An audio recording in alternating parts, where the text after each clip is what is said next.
સમાજના કાર્યક્રમમાં જોવા જેવી થઈ ગઈ જાહેર મંચ પર ભાજપ કોંગ્રેસના નેતાઓ। આ દ્રશ્યો મહેસાણાના વિસનગરમાં યોજાયેલા ક્ષત્રિય ઠાકોર સમાજના સમૂહ લગ્નના છે, જ્યાં ભાજપના ઉમેદવારની હાજરીમાં કોંગ્રેસના ઉમેદવારે ક્ષત્રિય ઠાકોર સમાજનું સમર્થન માંગી લીધું। આ સમૂહ લગ્ન કાર્યક્રમમાં મહેસાણા બેઠકથી ભાજપના ઉમેદવાર હરિભાઈ પટેલ, કોંગ્રેસના ઉમેદવાર રામજી ઠાકોર, રાજ્યના આરોગ્ય મંત્રી ઋષિકેશ પટેલ, કોંગ્રેસના પૂર્વ પ્રદેશ પ્રમુખ જગદીશ ઠાકોર સહિતના દિગ્ગજો ઉપસ્થિત રહ્યા। એક જ મંચ પર તમામ નેતાઓ બેઠેલા હતા। બરાબર એ જ સમયે બહુચરાજીના પૂર્વ ધારાસભ્ય ભરતજી ઠાકોરે રામજી ઠાકોરનું સમર્થન કરવાની અપીલ કરી। અન્ય એક વક્તાએ તો ક્ષત્રિય ઠાકોર સમાજના લોકોને અપીલ કરી કે જ્યારે આપણા હક અધિકારની વાત આવે ત્યારે કોઈ કસર રાખવાની થતી નથી। આ બધું ચાલતું હતું અને ભાજપના ઉમેદવાર અને ઋષિકેશ પટેલ સાંભળી રહ્યા હતા। મંચ પર રામજી ઠાકોરનું પાઘડી પહેરાવીને સમર્થન પણ કરાયું। ભરતજી ઠાકોરે રામજી ઠાકોરને ખુલીને સમર્થન કરવા અપીલ કરી। એ સમયે રાજકીય ભાષણ ન કરવા જોઈએ એવી કોઈએ ટકોર પણ કરી।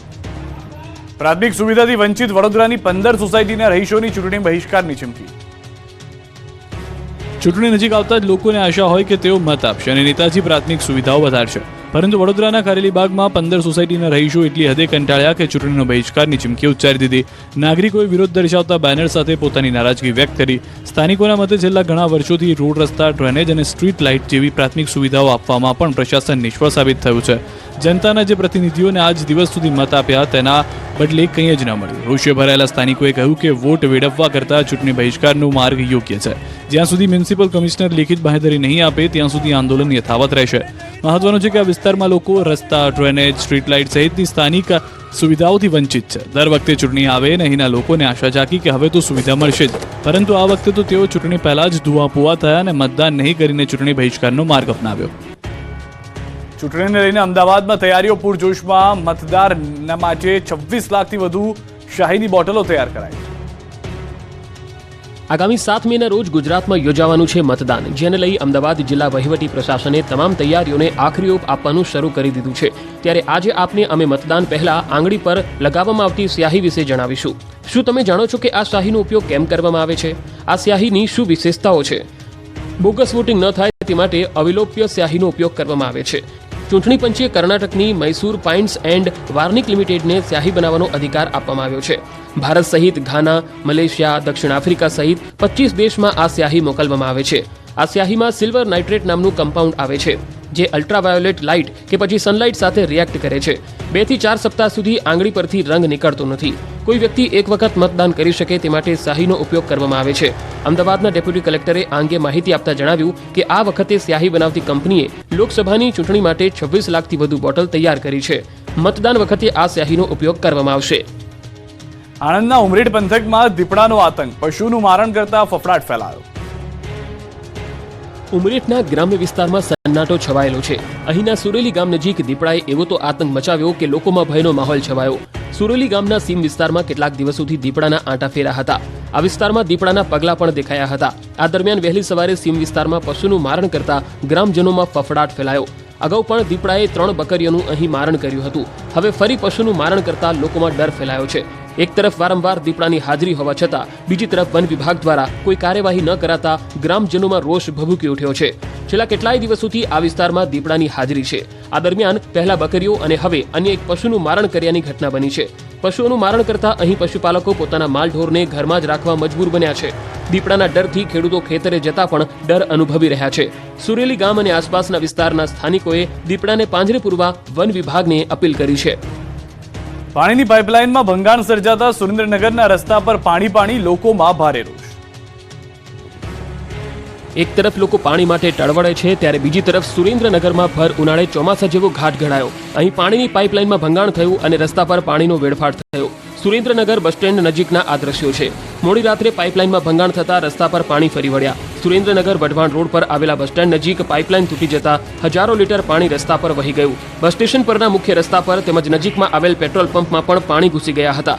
શહેરના મુખ્ય રસ્તા પર પાણી ફરી વળતા રાહદારીઓ અને વાહન ચાલકોને હાલાકી ભોગવવી પડી। એક તરફ શહેરના અનેક વિસ્તારમાં અનિયમિત અને અપૂરતા પાણી વિતરણની ફરિયાદ અને બીજી તરફ હજારો લીટર પાણીનો વેડફાટના આ દ્રશ્યો। પાણીનો વેડફાટ થતા તંત્ર સામે લોકોમાં રોષ ભભૂકી ઉઠ્યો। ખેપિયાઓએ દારૂ છુપાવવા અપનાવ્યો યુનિક આઈડિયા, પણ પોલીસ પાસે ફાવ્યા નહીં। નશાનો વેપલો કરતા બુટલેગરો ફરી બેફામ બન્યા. રાજ્યમાં દારૂ ઘુસાડવા માટે બુટલેગરોએ એવું બીજું દોડાવ્યું કે પોલીસ પણ માથું ખંજવાળતી રહી ગઈ. પોલીસથી બચવા પેટ્રોલના ટેન્કરમાં દારૂ છુપાવ્યો. ચોંકાવનારા આ દ્રશ્યો જુઓ. પોલીસના ખતરાથી બચવા ખતરા ભરેલા ટેન્કરનો ઉપયોગ કરાયો. લાપરવાહીએ સુરક્ષા ભલી લખેલા ટેન્કરમાં લાખોના દારૂની હેરાફેરી કરતા હતા. દારૂ લાવનારે દારૂ છુપાવવા માટે અનોખી રીત વાપરી હતી, પરંતુ બુટલેગરોની તરકીબ જિલ્લા એલસીબી આગળ ફેલ થઈ ગઈ. મંજુસર પાસેથી પોલીસે દારૂના જથ્થા સાથે ટેન્કર જપ્ત કર્યું, જેમાંથી એલસીબીએ વિદેશી દારૂ ટેન્કર મળી કુલ 45 લાખ ઉપરાંતનો મુદ્દામાલ પકડી પાડ્યો. દારૂના મોટા જથ્થા સાથે ડ્રાઈવર પણ પકડાયો. આ ટેન્કર વાપીથી નીકળ્યું હતું અને જામનગર ડિલિવરી કરવાની હતી. રાજ્યના કેટલાક વિસ્તારોમાં તોફાની તત્વો બેફામ બન્યા. ગાંધીનગરમાં એલસીબી જવાન પર હુમલો કર્યો. ગાંધીનગરમાં અસામાજિક તત્વોએ રીતસરનો આતંક મચાવ્યો. ગાંધીનગર એલસીબીમાં ફરજ બજાવતા કર્મી પર હુમલો કરી દેતા ખળભળાટ મચી ગયો. અજાણ્યા બે શખ્સોએ હુમલો કરતા એલસીબી 1ના રાજવીરસિંહ યાદવ ઘાયલ થયા. રાજવીરસિંહ પોતાના બે મિત્રો સાથે રાત્રે કલોલ સિંદબાદ હોટલ પાસે ઊભા હતા, ત્યારે આ લોકોએ અચાનક જ હુમલો કર્યો હતો. અજાણ્યા બે શખ્સોએ આવીને છરીના ઘા માર્યા હતા. રાજવીરસિંહને ડાબા હાથે પીઠમાં તેમજ માથામાં ઈજા પહોંચી હતી. આ તરફ પોલીસે હુમલામાં સીસીટીવી મેળવી આરોપીઓને પકડવા ચક્રો ગતિમાન કર્યા છે. આ તરફ પંચમહાલના કાલોલમાં ડીજેને લઈ બબાલ થઈ. કાલોલના સણસોલી ગામે વરઘોડામાં ડીજેના માઇકમાં અપશબ્દો બોલતા હોબાળો થયો, જેમાં લોખંડની પાઇપ મારતા 3 લોકો ઇજાગ્રસ્ત થયા. ઇજાગ્રસ્તોને મોડી રાત્રે કાલોલ રેફરલ હોસ્પિટલ ખસેડાયા હતા. રસ્તા પર જીવના જોખમે મુસાફરી કરતા લોકો હજુ પણ સુધરતા નથી. વડોદરા શહેરમાં જોખમી સવારીનો વધુ એક વિડીયો વાયરલ થયો. બાઇક હંકારતા પિતા પોતાની દીકરીનો જીવ જોખમમાં મૂકી રહ્યા હોય એવા દ્રશ્યો સામે આવ્યા. દ્રશ્યોમાં જોઈ શકાય છે કે નાની દીકરી જોખમી રીતે બાઇકમાં સવાર છે. જો દીકરી બાઇક પર બેલેન્સ ગુમાવતા હોય તો દુર્ઘટના સર્જાય તેવી શક્યતા અને સ્થિતિ જોવા મળી. પિતાની પોતાના સંતાન સાથે આવી જોખમી સવારી કેટલી યોગ્ય એવા અનેક સવાલ ઊભા થઈ રહ્યા છે. કલોલમાં બેફામ વાહન ચાલકે મહિલાને ટક્કર મારી. 4 દિવસમાં ત્રીજો અકસ્માત થયો. ગાંધીનગર કલોલમાં વાહન ચાલકો બેફામ બન્યા. રોડ ક્રોસ કરતી મહિલાને વાહન ચાલકે ટક્કર મારી દીધી. વાહનની ટક્કરે મહિલાનું ઘટના સ્થળે જ મોત નિપજતા ચકચાર મચી ગઈ. અજાણ્યો વાહન ચાલક ટક્કર મારી ફરાર થઈ ગયો. છતરાલ હાઈવે પર સિંદબાદ ચોકડી પાસે અકસ્માતની આ ઘટના બની. મહત્વનું છે કે કેટલાક દિવસોથી આ વિસ્તારમાં અકસ્માતની ઘટના વધી રહી છે. કલોલ છતરાલ હાઈવે પર 4 દિવસમાં ત્રીજો અકસ્માત છે. આ જ હાઈવે પર 4 દિવસમાં 3 લોકોના મોત નીપજી ચૂક્યા છે. આ તરફ વડોદરાના અકોટા બ્રિજ પર સર્જાયેલા અકસ્માતના મામલે આરોપીની પોલીસે ધરપકડ કરી. પોલીસે કાર ચાલક કલપ પંડ્યા અને તેમની મંગેતર પકડી પાડ્યા હતા. કાર ચાલકે બ્રિજ પર બેઠેલા 4 લોકોને અડફેટે લેતા એકનું મોત થયું હતું. પોલીસે સાયન્ટિફિક પુરાવા મેળવવા ફોરેન્સિક અને આરટીઓની મદદ લીધી છે. પોલીસ તપાસમાં કેટલાક ચોંકાવનારા ખુલાસા થયા છે. બંને વચ્ચે કેનેડા પરત નહીં જવા ચાલુ કારે તકરાર ચાલતી હતી. આવેશમાં આવેલા કલ્પ પંડ્યાએ પૂરફાટ ઝડપે કાર હંકારતા અકસ્માત સર્જાયો હતો. કડીના એક ગામમાં હિન્દુ મુસ્લિમની એકતાનું ઉદાહરણ જોવા મળ્યું. અહીં હિન્દુ અને મુસ્લિમ સમાજની દીકરીઓના સમૂહ લગ્ન થયા. હિન્દુ મુસ્લિમ સમાજની એકતાના દર્શન કરાવે તેવી ઘટના મહેસાણામાં બની છે. મહેસાણાના કડીના મેડા આદર્જ ગામે પાટીદાર અગ્રણીના સ્વખર્ચે સતત 3જા વર્ષે સમૂહ લગ્નનું આયોજન કરવામાં આવ્યું, જેમાં હિન્દુ અને મુસ્લિમ સમાજની મળી કુલ 28 દીકરીઓના સમૂહ લગ્ન કરવામાં આવ્યા. અને જે પ્રસંગે તમામ હિન્દુ અને મુસ્લિમ દીકરીઓના કર્યાવર મુસ્લિમ સમાજના બિરાદરો તરફથી ભેટ આપવામાં આવ્યા. આ આયોજનમાં મુસ્લિમ દીકરીઓના લગ્ન તેઓના મુસ્લિમ સમાજની વિધિ વિધાન મુજબ નિકાહ કરવામાં આવ્યા હતા. મહત્વનું છે કે અમદાવાદના નરેન્દ્રભાઈ પટેલ છેલ્લા 3 વર્ષથી સ્વખર્ચે સર્વજ્ઞાતિ સમૂહ લગ્ન આયોજન કરે છે. પ્રથમ વખત એક જ મંડપ નીચે 25 હિન્દુ સમાજની દીકરીઓના હિન્દુ શાસ્ત્રોક્ત વિધિ અનુસાર ગાયત્રી પરિવાર દ્વારા લગ્ન કરવામાં આવ્યા અને 3 મુસ્લિમ સમાજની દીકરી અને દીકરાઓના મુસ્લિમ સમાજની વિધિ વિધાન મુજબ નિકાહ કરવામાં આવ્યા. મેડા આદર્જ અને આજુબાજુ ગામમાં મુસ્લિમ સમાજના લોકોને આ વાત સ્પર્શી જતા તેઓ નરેન્દ્રભાઈ પટેલને મળ્યા હતા અને સમૂહ લગ્નમાં જોડાનાર તમામ હિન્દુ અને મુસ્લિમ સમાજની દીકરીઓના કર્યાવરનો તમામ ખર્ચ ઉઠાવવા સંમતિ દર્શાવી હતી. મહત્વનું છે કે સૌ પ્રથમ વખત કડી પંથકમાં હિન્દુ મુસ્લિમ સમાજની દીકરીઓને એક સાથે સમૂહ લગ્ન થઈ રહ્યા છે. પીવાનું પાણી ન હોવાથી છોટાઉદેપુરના ડુંગર વિસ્તારમાં પશુઓની હાલત કફોડી. 100 ગામના પશુઓ નિરાધાર બન્યા. ઉનાળો આવતા જ નસવાડી તાલુકાના ડુંગર વિસ્તારના લોકો અને પશુપાલકોના હાલ બેહાલ થઈ જાય છે. પાણીની તંગી એટલી હદે અંદાજે 100 ગામના લોકોએ તેમના પશુઓને નિરાધાર બનાવી છોડી મૂકવા મજબૂર બન્યા. આટલું જ નહીં, અન્ય ગામના લોકો પશુઓને ગામમાં ઘૂસવા ન દેતા મૂંગા પ્રાણીઓને ટળવળવાનો વારો આવ્યો છે. કાળઝાળ ઉનાળામાં નસવાડી તાલુકાના ડુંગર વિસ્તારમાં સિંચાઈ અને પીવાના પાણીનું જળ સંકટ ઊભું થયું છે. સિંચાઈનું પાણી ન મળતું હોવાથી અહીંના ખેડૂતો ફક્ત ચોમાસા આધારિત ખેતી કરે છે, જેથી મૂંગા પશુઓ માટે ઘાસચારાનો સવાલ પણ વિકટ બની ગયો છે. માણસોને પણ પીવાના પાણી માટે દૂર દૂર સુધી ભટકવું પડે છે, ત્યારે પશુઓની હાલત કેવી કફોડી બનતી હશે એ સમજી શકાય છે. જ્યારે પણ ઉનાળાની શરૂઆત થાય કે ગામના લોકો સ્વૈચ્છિક પોતાના પશુધનને ભગવાન ભરોસે છોડી મૂકે છે. દૂર દૂર ભટકતા પશુની હાલત શું થતી હશે તે એક પણ વખત વિચારવા જેવી વાત આ તંત્રને ધ્યાને નથી આવી.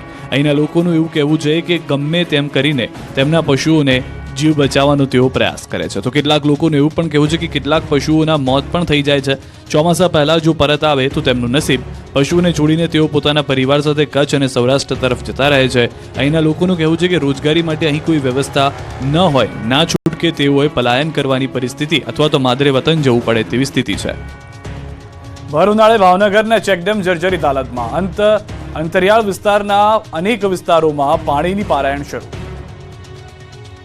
કાળઝાળ ગરમીમાં ડેમના તળિયા દેખાવા લાગે છે, જેથી પીવાના પાણીની સમસ્યા ઊભી થાય છે. પરંતુ ભાવનગરમાં વાત જરા જુદી છે. અહીં પાણીના સંગ્રહ માટે બનાવવામાં આવેલ ચેકડેમ હાલ જર્જરિત હાલતમાં ફેરવાયા છે. ભાવનગર જિલ્લામાં 15,000થી વધુ નાના મોટા ચેકડેમો બાંધવામાં આવ્યા છે, પરંતુ છેલ્લા 10 વર્ષથી મોટાભાગના ચેકડેમો તો તૂટી ગયા છે, જ્યારે અનેક ચેકડેમો જર્જરિત હાલતમાં છે. ડેમ જર્જરિત હોવાથી ઉનાળાની શરૂઆત થતાં રાજ્યમાં અંતરિયાળ વિસ્તારોમાં પાણીની પારાયણ શરૂ થઈ જાય છે. ભાવનગરમાં મોટાભાગના ડેમ જર્જરિત હાલતમાં હોવાથી તેમાંથી પાણી વેડફાઈ રહ્યું હોવાનો સ્થાનિકોનો મત છે. હાલ ઘોઘા સહિતના અનેક તાલુકામાં કેટલાક ચેકડેમ હજુ તૂટેલી હાલતમાં છે, જેથી સ્થાનિકો જિલ્લામાં આવેલા ચેકડેમ રિપેર કરવામાં આવે તેવી માંગ કરી રહ્યા છે.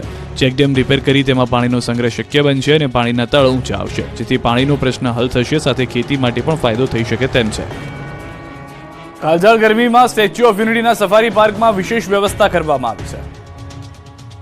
કાળઝાળ ગરમીથી સૌ કોઈ ત્રાહિમામ પોકારી ગયા છે, તો અબોલ પશુ પક્ષી અને પ્રાણીની કેવી દશા થતી હશે એ વિચારી શકાય છે. સ્ટેચ્યુ ઓફ યુનિટી પાસે આવેલા અનેક પ્રકલ્પોમાંનું એક જંગલ સફારી પાર્ક છે, જ્યાં આ કાળઝાળ ગરમીથી પ્રાણીઓ અને પશુ પક્ષીઓને રક્ષણ મળે તે માટે વિશેષ વ્યવસ્થા ઊભી કરવામાં આવી છે. જંગલ સફારીમાં પ્રાણીઓ માટે એસી અને કુલરની વ્યવસ્થા કરવામાં આવી. સતત ઠંડા પાણીનો છંટકાવ કરવામાં આવી રહ્યો છે. દેશ વિદેશના તમામ પ્રાણી પક્ષીઓની ખાસ દેખરેખ થાય છે. તમામ પ્રાણીઓનું રોજે રોજ ટેમ્પરેચર માપવામાં આવે છે. સાથે ઠંડા પ્રદેશના પ્રાણીઓ માટે 20 જેટલા એસી અને 50 જેટલા કુલરો લગાડવામાં